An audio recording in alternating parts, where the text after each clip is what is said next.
kàyééfì ńlá lèyí o oníbàrándà gun akẹgbẹ́ rẹ̀ pa nítorí ẹgbẹ̀rún mẹ́jọ ₦8,000 ní ìdúmọ̀tà ni ọ̀rọ̀ bá di bó o lọ yàgò fún mi. Ìjà kan tó bẹ́ sílẹ̀ ní agbègbè Mọ́dílàs nínú ọjà Balógun Ìdúmọ̀tà nípínlẹ̀ Èkó ti gba ẹ̀mí ọlọ́jà Sodiq Ibrahim lọ́jọ́bọ̀.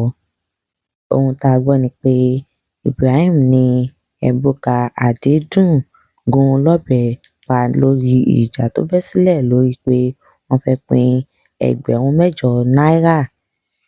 Ìṣẹ̀lẹ̀ yìí fa ìbẹ̀rùbojo fún àwọn ará ọjà Balógun tí ọ̀pọ̀ òǹtajà sì ní láti ti ṣọ́ọ̀bù wọn pa lọ́jọ́ náà.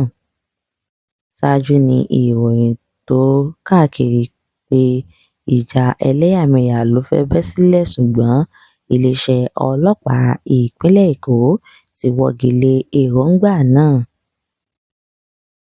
Agbẹnusọ iléeṣẹ́ ọlọ́pàá Benjamin Hundeyin ní lásìkò ìjà náà Ebuka Adédùn láti ìpínlẹ̀ Abia gún Sodiq Ibrahim láti Kogi lọ́bẹ pa. Gẹ́gẹ́ bí ìwé ìròyìn Punch ti ṣe gbé kalẹ̀ ni pé àwọn ọkùnrin méjèèjì yìí ni wọ́n jẹ́ ọmọ ẹgbẹ́ kan náà tí wọ́n ń pè ní Oòṣà èyí tí àwọn Yorùbá ń pè ní Bàrándà.